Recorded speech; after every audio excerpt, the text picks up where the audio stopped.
Wesh, bien ou quoi? Ce titre de vidéo n'a aucun sens. Déjà, une IA de boulangerie. Qu'est-ce que c'est que ce beans? Ensuite, elle détecte des cancers. Vous devez sûrement trouver ça très loufoque, mais tout ça a une explication assez simple, le Japon. Allez, c'est parti, on part au Japon. Non, je rigole, j'ai absolument pas les moyens, mais c'est parti, on va essayer de comprendre.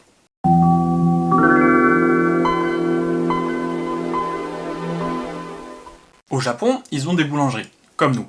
Sauf qu'à la différence de nous, la boulangerie, il n'y a pas une tradition boulangère, c'est pas des boulangeries tenues par la même famille depuis des générations et des générations. C'est souvent un modèle importé d'Europe, et donc c'est fait par des entreprises, parfois même des grands groupes. La conséquence de cela, c'est que ces grandes entreprises, en plus de faire du pain, elles font des trucs d'entreprise, genre des études de marché, de la recherche et développement. Ce que notre boulanger français n'a pas forcément le temps de faire. Lui, il se lève à 4h du mat pour aller faire son pain, on va pas lui demander de faire des analyses de porteurs. En 2007, un grand groupe japonais a décidé de lancer une chaîne de boulangerie. Ils ont fait plein de recherches en amont, et une de leurs études de marché leur a montré deux choses. La première, c'est que plus une boulangerie japonaise avait un vaste choix de produits, plus elle vendait chaque produit. Il faut donc avoir le plus de produits différents possible. C'est pour ça qu'au Japon, ils ont 200 variétés de Kit Kat avec tous les goûts imaginables. Au Japon, plus t'as de variétés, plus tu vends. La deuxième, c'est que les produits non emballés se vendent mieux, ils paraissent plus attirants pour les clients. Ça nous paraît logique, nous en tant que Français, puisque dans les boulangeries on n'a pas d'emballage autour de nos produits, mais au Japon c'est habituellement le cas.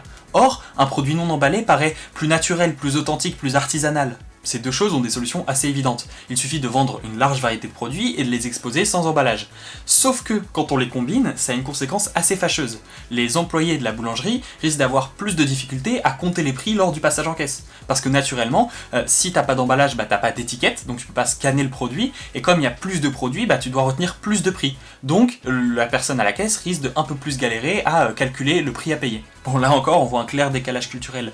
En France, on verrait pas ça comme un problème, puisqu'on y est habitué. Si l'employé de la boulangerie met quelques secondes de plus à vérifier le prix de ta tartelette au citron, tu vas pas lui en tenir rigueur. Mais pour les Japonais, c'est un problème, car ça créerait potentiellement de l'attente, du retard, et ça, culturellement, c'est pas du tout acceptable. Du coup, ils ont opté pour la solution la plus simple, facile à mettre en place et évidente, créer une intelligence artificielle qui détecte les pâtisseries que t'as achetées à partir d'une photo de ton panier. Ouais, bon, c'était peut-être pas la plus simple. La prouesse technologique, c'est qu'elle fait ça sans étiquette, et en distinguant les différents types de pain qui peuvent être très similaires, enfin ça reste du pain. Et surtout, alors que même au sein du même type de pain, il y a des différences, ils n'ont pas la même tronche en fonction du volume, de la cuisson, tout ça, et la machine peut les distinguer. Vous allez me dire, Nathan, c'est cool, elle fait la différence entre les éclairs au chocolat et au café, comme absolument tous les êtres humains, mais tu nous as parlé de détecter des cancers. Vous avez raison, vous inquiétez pas, ça arrive, mais d'abord je voudrais qu'on parle de comment cette IA fonctionne, parce que c'est là toute la subtilité et la beauté de la chose. La plupart des IA de reconnaissance d'images, comme les logiciels de reconnaissance faciale, fonctionnent avec ce qu'on appelle du deep learning. J'en ai déjà parlé brièvement dans ma dernière vidéo sur l'IA, mais en gros, c'est quand on fait apprendre à un algorithme en lui faisant d'abord ingérer énormément de données, puis en lui disant ce qui est quoi, puis en le laissant apprendre tout seul sans lui dire pour qu'il apprenne par lui-même. Exemple, je montre un algorithme plein d'images de chats et plein d'images de dinosaures, en disant ça c'est un chat, ça c'est un dinosaure. À force, il va tirer des conclusions, des apprentissages, comme si c'est poilu et que ça a des moustaches, c'est un chat, ou bien c'est Sean Connery dans Zardoz. Et puis petit à petit, on pourra arrêter de lui dire qu'est-ce qu'il y a sur les images, et elle pourra d'apprendre d'elle-même. C'est ça la grande force des IA en deep learning, c'est que tant qu'on a des données, elle peut s'améliorer sans cesse. Compliqué de tourner avec un chat pas très coopératif. Sauf que le deep learning, ça a commencé à être utilisable en 2012 avec les travaux d'Alex Krizhevsky sur les réseaux de neurones. Chez Brain, ils ont commencé à travailler sur leur détecteur de croissant au beurre en 2008. Ils n'ont donc pas pu utiliser de deep learning. C'est ça qui explique le développement relativement long, 5 ans, de cette machine. Les ingénieurs de chez Brain ont dû développer leur IA d'une manière un peu comme nos boulangers français, artisanale. Leur IA à eux, c'est un colossal amas d'algorithmes. Un algorithme pour chaque petit détail d'une pâtisserie ou d'un pain. La couleur d'une zone, la texture, le relief, la forme. C'est des choses qui sont extrêmement simples pour un cerveau humain, mais extrêmement complexes pour une machine. Dites-vous qu'ils ont créé des formules mathématiques qui relient la couleur d'un pain ou d'une pâtisserie avec son temps de cuisson. Et pareil, ils ont dû manuellement prendre en compte les différentes farines, les différents éclairages. Pause, vu comment ils ont dû travailler sur des centaines de chaque exemplaire de chaque pâtisserie, je serais pas étonné que les équipes de Brain aient tous pris plein de kilos durant ces 5 années de développement. Mais le résultat est là. La machine fonctionne super bien, et en 2013, elle a commencé à apparaître dans les boulangeries japonaises. Évidemment, avec l'émergence du deep learning, les ingénieurs de chez Brain ont voulu tester, voir s'ils pouvaient remplacer leurs algorithmes artisanaux par du deep learning qui requiert quand même beaucoup moins d'efforts. Et la réponse est pas vraiment. Oui, un algorithme de deep learning pourrait tout à fait distinguer les chouquettes des choux à la crème, mais pour ça, il aurait besoin d'énormément de données. Et la plupart des boulangeries n'ont pas des milliers de photos de leurs chouquettes sous tous les angles imaginables, à moins d'avoir une obsession bizarre. Je ne juge pas. Alors je sais pas vous, mais moi je trouve ça presque beau d'apprendre que cette intelligence artificielle à l'ancienne est plus efficace que les meilleurs deep learning, qui est la méthode par laquelle tout le monde jure aujourd'hui. Ou en tout cas sur le domaine des pains de campagne. Mais n'est-ce vraiment que dans ce domaine? Parce que je sais que vous n'avez pas oublié le titre, on y parlait d'une IA qui détecte les cancers. Et ben on y arrive. En 2017, un médecin japonais de Kyoto voit un reportage sur Bakery Scan.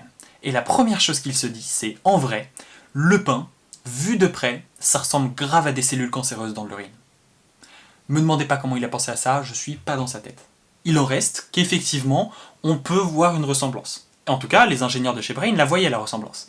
Et maintenant qu'ils avaient passé des années à apprendre à leur IA à détecter une nouvelle pâtisserie, ils pouvaient très bien adapter ça à de nouveaux types d'images. Ils ont donc appris à leur IA à distinguer les cellules en bonne santé des cellules cancéreuses. Aujourd'hui, elle est utilisée dans 2 hôpitaux japonais et a des résultats assez impressionnants, permettant aux médecins de détecter beaucoup plus vite, donc de dépister plus de patients et donc de détecter plus de cancers. En faisant ça, ils se sont rendus compte que l'IA de Bakery Scan n'était pas si compliquée à atteindre à un nouveau domaine. Et donc aujourd'hui, elle est utilisée dans plein de choses, comme par exemple détecter les pierres précieuses, les joyaux d'un tas de cailloux, ou vérifier que tous les boulons d'un avion sont vissés comme il faut. Cette IA n'est certainement pas la plus forte au monde, ni la plus avancée technologiquement, ni la plus révolutionnaire.